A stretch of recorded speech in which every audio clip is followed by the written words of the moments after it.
નમસ્કાર ખેડૂત મિત્રો, હું છું પાર્થ ઠુમર અને આપ સર્વે ખેડૂત મિત્રોનો હું કિસાન સાથી યુટ્યુબ ચેનલ તરફથી આપનું હાર્દિક સ્વાગત કરું છું। ખેડૂત મિત્રો, આજે જે આપણે વાત કરવાના છીએ તે ખબર છે કે સૌરાષ્ટ્રમાં અને ગુજરાતમાં સૌથી વધારે જો આ વખતે માહોલ દેખાતો હોય કોઈ વાવેતરમાં, કોઈ પાકનો, ચોમાસું પાકનો, તો તે મગફળીનો અંદાજ આવે છે। કારણ કે આપણને ખબર છે કે પોરની સાપેક્ષમાં એટલે ગયું વર્ષ હતું તો તેમાં જોઈએ તો કે કપાસનું વાવેતર કરેલું હતું તો તેમાં થોડીક નિરાશા જોવા મળી હતી અને જે વધારે ખેડૂતો છે તેનું ધાર્યું ઉત્પાદન નહોતું મળ્યું અને જો તેને ઉત્પાદન મળ્યું હોય તો તેને જે ભાવ ધાર્યો હતો, ભાવ નક્કી કર્યો હતો તો તે ભાવ મળેલો નહોતો। તો અને એની સાપેક્ષે જોઈએ તો મગફળીનું જે પણ ખેડૂત મિત્રોએ પોર વાવેતર કરેલું હતું તો તે મગફળીમાં ઉત્પાદન પણ બહુ સારું મળેલું હતું અને જે ભાવ છે એ એવરેજ એટલે જે આપણે એવરેજ ભાવ હોય છે તો તે તેને મળેલો હતો।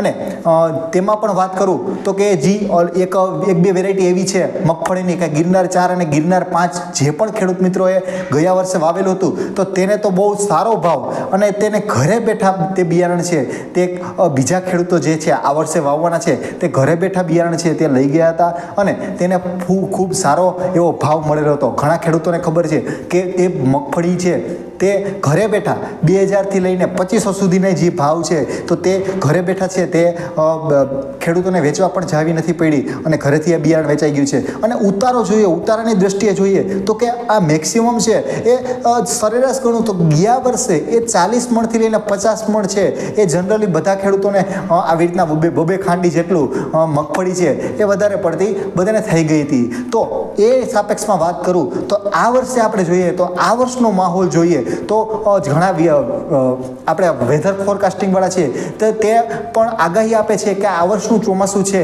એ ટાઈમે શરૂ થઈ જશે અને તેમાં વરસાદ છે તે પણ એક સારો થઈ શકે તેવી શક્યતાઓ રહેલી છે।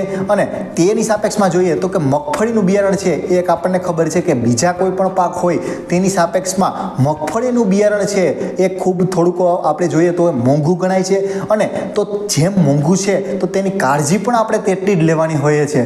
તો તેના માટે આપણે શું કરશું તો આપણે તો પહેલાં એક વાત કરશું કે જે પણ આપણે બિયારણ લઈએ તે ખાતરીબંધ લઈએ।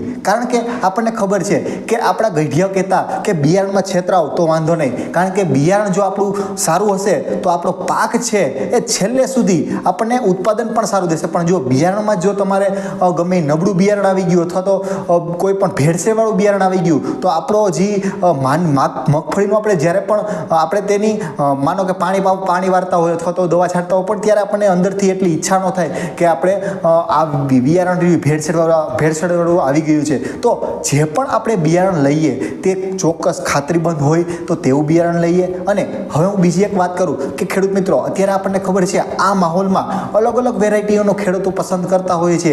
જોઈએ તો કે 20 નંબર છે, 22 નંબર છે, પછી ગિરનાર 4 છે, ગિરનાર 5 છે, 66 નંબર છે, BT 32 છે, 38 છે, આવી રીતના અલગ અલગ વેરાયટીઓનો ખેડૂતો છે એ પ્લાનિંગ કરતા હોય છે। અને એમાં પણ અત્યારે આ વખતે જોઈએ તો કે ગિરનાર 4 અને ગિરનાર 5 વેરાયટી છે એ ખૂબ એકદમ ટોચ પર રહે તેવી વેરાયટીઓ છે। વધારે પડતા ખેડૂતો છે એ આ વેરાયટી છે તે વાવવાનું નક્કી કરે છે।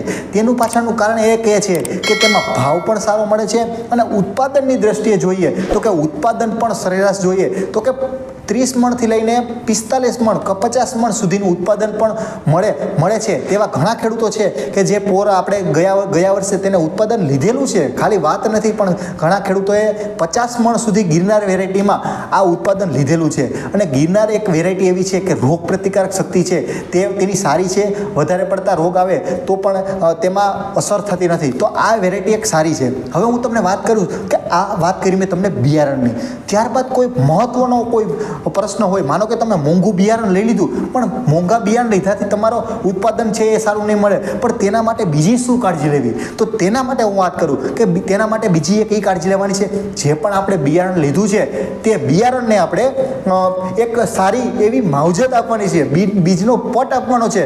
જો બીજનો પટ સારો આપશું તો આપણને ખબર છે કે જે આપણને ખબર છે કે દર વર્ષે મૂંડા છે તે બહુ હેરાન કરતા હોય છે અથવા તો જે શરૂઆતમાં સુકારો આવતો હોય તે બહુ આપણને મગફળીમાં હેરાન કરતી હોય છે, પણ તેના માટે તેટલું જ મહત્ત્વનું છે એક બિયારણનો પટ. તો આવી રીતના જો પહેલી વાત કરી કે સારું બિયારણ નક્કી કરશું, ત્યારબાદ એક સારો પટ.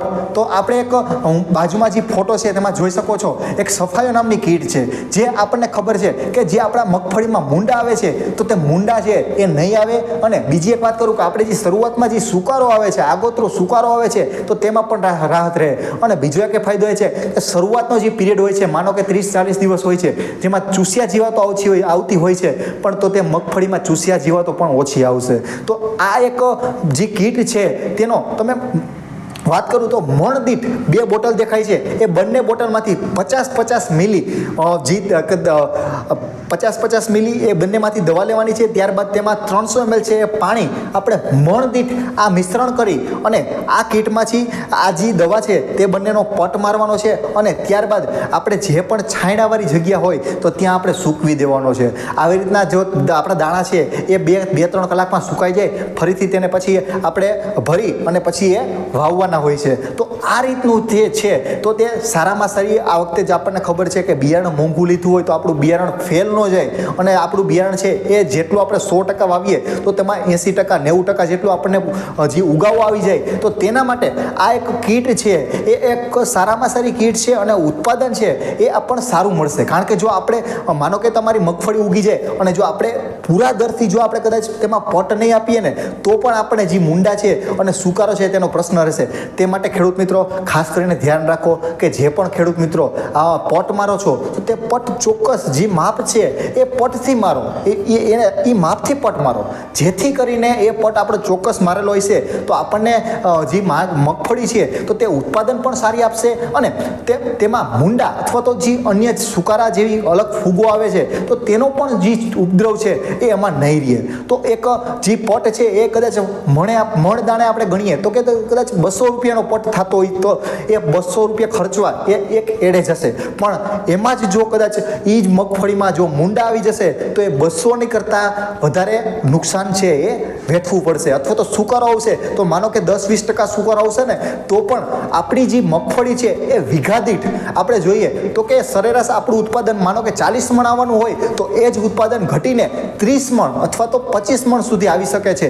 તો એક ખાસ કરીને ધ્યાન રાખો ખેડૂત મિત્રો, જે પણ ખેડૂત મિત્રો મગફળીનું આયોજન કરો છો તો તેમાં પટ છે એ તમે પટ છે એ જે ચોક્કસ માપથી વાપરો. કારણ કે ઘણીવાર કેવું થાય છે કે ઘણીવાર આપણને ખબર છે કે ખેડૂતો જ્યારે મુંડા આવતા હોય ત્યારે એને મગજમાં આવે છે, પણ જ્યારે માનો કે આ વર્ષે મુંડા આવ્યા તો આ વખતે પટ ન માર્યો હોય, પણ પછી કેવું કરે કે બીજી વાર એ પટ મારે છે ત્યારે મુંડા ન આવે તો તે ખેડૂત મિત્રો એમ વિચારે છે કે હવે મુંડા આવતા નથી તો આપણે પટ ન મારી અથવા તો ઓછા દરથી મારીએ તો ચાલશે. પણ ખેડૂત મિત્રો એવું કરવાનું નથી. તમે જે ચોક્કસ જે માપ છે એ માપથી તમે પટ મારશો તો તમને સરવાળે તમને જ ફાયદો થશે. એ મણ દીઠ 200નો ખર્ચો છે, 200 રૂપિયાનો ખર્ચો છે કે 250 રૂપિયાનો ખર્ચો છે તે તમને નડશે નહીં. તે તમને કંઈક ને કંઈક અંશે ઉત્પાદનમાં વધારો આપશે.